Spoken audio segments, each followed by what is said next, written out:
เอาละสบายดีทุกคนที่กำลังติดตามพักชมเนาะยินดีต้อนรับสู่2อาคาน้อยวันนี้มีของขวัญมาจากมีของฝากมาจากเวียงจันทน์นี่บัวาแม่นหยังเนาะ เปิดเดี๋ยวสิให้ตากล้องเขาเปิดก่อนนี่จักเหมือนแมนอีหยังบุจักฝากมาแต่เวียงจันทน์เด้ออันนี้ตกค้างมาเป็นเดือนเนาะ ค้างมาเป็นเดือนแล้วนี่ตั้งแต่เดือนเมษาพุ่นน่ะวันนี้จะให้ตากล้องเขาเป็นคนเปิดเมนอีอย่างว่าเนาะเปิดเลยชิมนี่จิมเอาละวะเปิดสิลองเปิดบ้างตากล้องเปิดบ้างค่อยเดี๋ยวสิแมนเนี่ยแตกโอ้ เปิดเห็นโลโก้มันละงูแล้วเป็นอย่าง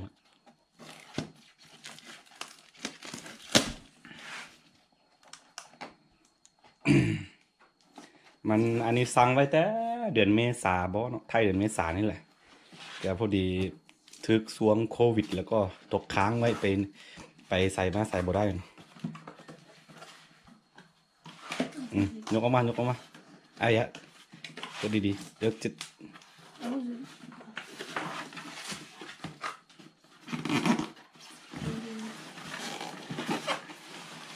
โอ้โหเมนอีอย่างวะนี่นะเว้ยโอ้อันนี้คืออุปกรณ์ อุปกรณ์อันนั้นเนาะโอ้ยได้มาไปจะพาโอ้แกะนี่มันคือกล้องเนาะคอมพิวเตอร์ว่าเป็นกล้องมันคือคอมพิวเตอร์นี่โอ้คอมพิวเตอร์ตั้งโต๊ะเดียวเนาะนี่ต้องขอบใจทั้งเซียวบุญแสงเนาะเซียวบุญแสงเพิ่นอันนั้นเนาะฝากเพิ่นซื้อมาให้แต่โดนละว่ามันซื้อมาหากูกับว่ามาครับเฮียนี่ย้อนโควิดเนาะเอาไปใส่มาใส่บ่ได้แล้วก็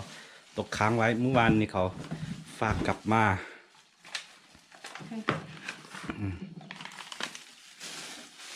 เฮ้ยนี่คือเครื่องมือทำมาหากินของค่อยเนาะนี่แหละคือโต๊ะเก่ามันพังหมด USB เพิ่มเข้านะ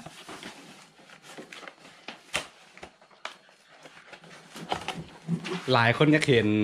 ห้องทำงานหรือว่าห้องเฮ็ดเวียกของค่อยเนาะค่อยเฮ็ดดีนี่แหละนี่ง่ายๆบ่มีศัตรูเป็นหยังดอกกำลังจะสร้างนี่นะนี่ยังบ่แล้วเถื่อน ตัวนี้นักเรือ อันนี้คือศัตรูแต่ว่ายังเฮ็ดบ่แล้วเถื่อนสร้างมาหมดละมีอันนั้นเนาะประตูหน้าต่างหรือว่าป่องเยี่ยมสั่งไว้เรียบร้อยเลยว่ายังแบบพอหาก็เสียไปยังบ่ไกลเดือนนะก็เลยว่าเฮ็ดต่อบ่ได้ก็เลยแบบทิ้งไว้แบบนี้นี่อันนี้ก็จะเป็นคลิปบ้านๆเนาะนี่ครับตอนนี้สิให้ทีมงานเอาประกอบอันนั้นก่อนคอมพิวเตอร์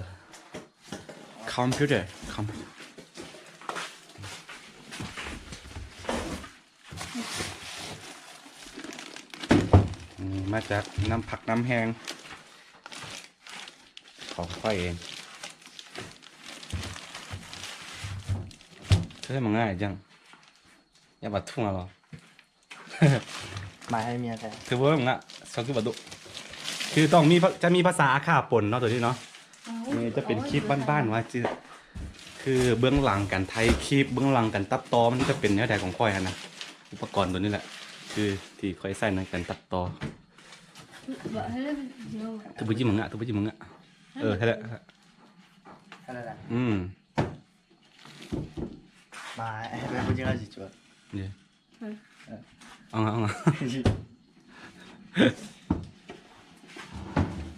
ตัวนี้น่าจะเป็นหน้าจอ18นิ้วจอน้อยๆหนึ่งกับโบเงี้ยเท่าไหร่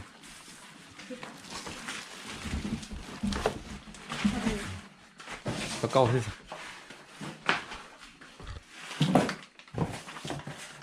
ลำโพงไหมลำโพงคือบ่มีลำโพงว่ะน่าจะมีตัวลำโพงตัวน้อยๆแถมมานะแต่คือบ่เห็นมาอะไรสัก เบิ่งแกะเบิ่งมึงเอาเติมเมาเอาเติมเมานี่ตอนนี้จะให้ทีมงานเราเป็นคนประกอบเองเนาะเราเป็นคนเบิ่ง ให้ตลาด ยังมั่วตา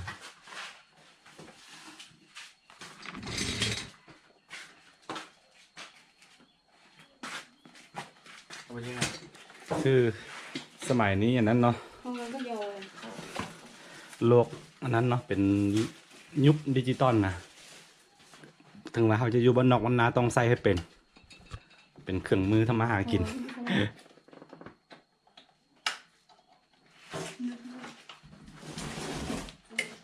นี่เอาไปยังไง มันอยู่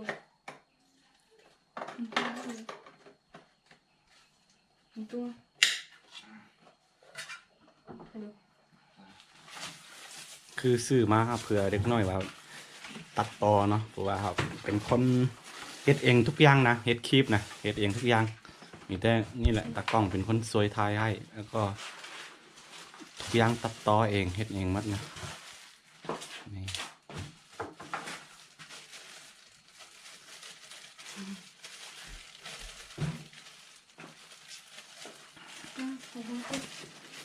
เดี๋ยวเอกสารนี่กี่แล้วตัวอันเครื่องมือประกอบนี่พี่สาวเบิ่งตรงกี้ภาษาลาวนี่เนาะถ้ากรณีเฮาบ่ฮู้มันจะมีตัวอย่างมาให้เราวิธีการประกอบคอม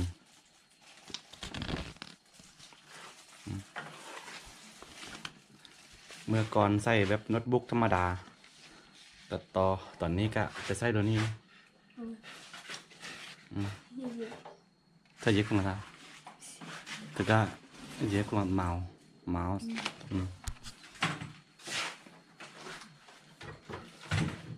ไอ้เด็กมันเดินทางมากว่า700 กิโล700 กว่ากิโลกว่าจะมาถึงบ้านใช้เวลาเป็นเดือน2 เดือนโอ้โหต้องได้รอ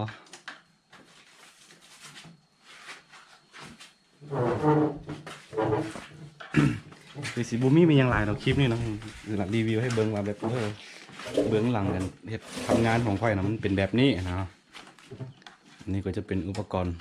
สำหรับที่เขาจะใส่ในกันเฮ็ดเวียกเนาะ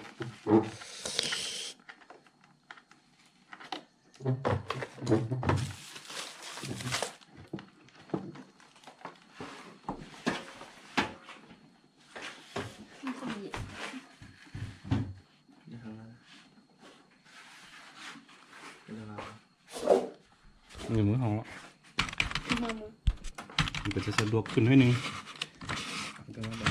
เอาใส่ความทั้งครบแบบนี้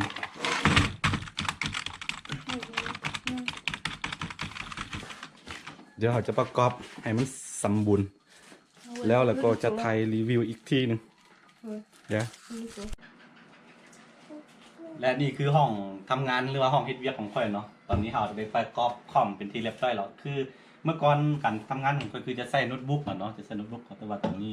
เอาเสริมคอมตั้งโต๊ะมาเพื่อจะได้เวลาการทำงานมันจะสะดวกกว่าแล้วก็จะไวกว่าขึ้นกว่าเก่าเนาะมันบ้านแบบนี้แหละกันเฮ็ดเวียกเนาะคือลืมบอกไปค่อยเฮ็ดเวียกบริษัทเนาะเพราะฉะนั้น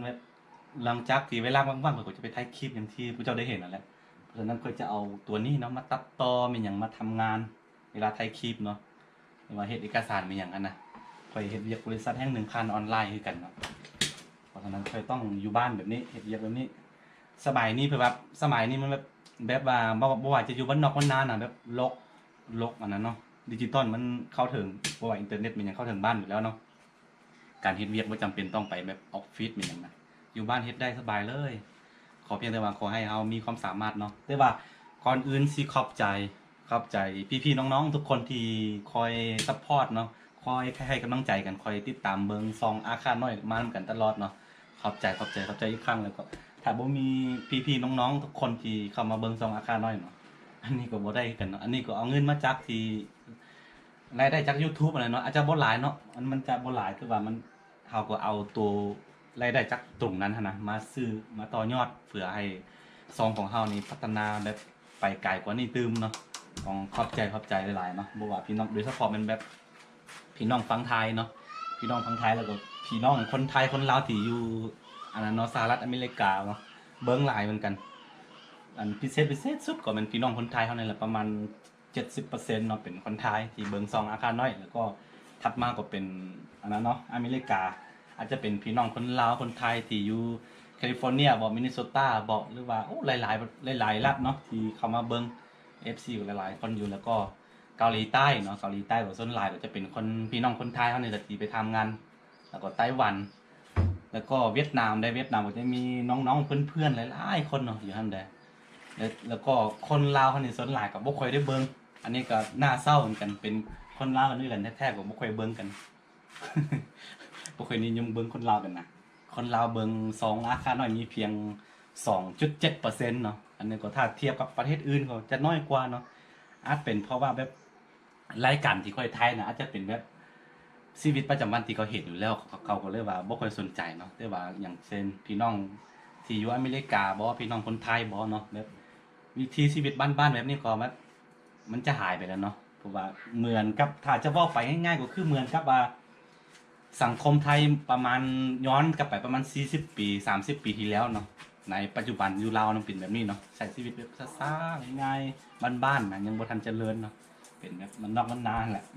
เพราะฉะนั้นเขาก็แบบอยากเบิ่งอะไรแบบสิ่งที่เป็นแบบธรรมดานะแต่ว่าสำหรับคนลาวหั่นเขาคุ้นเคยอยู่แล้วก็เขาก็เลยว่าบ่เบิ่งเวลาเว้ามันก็งึกๆงักๆมันบ่มีสคริปต์อะไรหยังนะโอเคเฮาสิบ่ฟอยไลน์เนาะต้องขอบใจอีกครั้งคือบ่ค่อยได้ไทยแบบวิธีการเบื้องหลังการเฮ็ดเวียกของข่อยเนาะก็เลยว่าไทยให้ทุกคนได้เบิ่งกันแบบนี้แหละง่ายๆส่วนหลายก็อยู่บ้านเนาะหลังจากเฮ็ดเวียกแล้วก็สิไปเข้าป่าแบบถ่ายคลิปแบบนึงกับทีมงานเฮาเนาะประมาณนี้เนาะคันผู้ใดมักก็อย่าลืมกดไลค์กดติดตามซองอาคาน้อยเพื่อบ่ได้พลาดวิดีโอใหม่ๆจากซองอาคาน้อยเนาะเดี๋ยวพบกันในคลิปหน้าเนาะสำหรับคลิปนี้ไปก่อน คือบ่ฮู้ว่าเล่นเป็นหยังลิ้นมันพันกันได้เดี๋ยวบ่ฮู้มันนึกๆๆๆมันมีเว้านะโอเคแล้วเจอกัน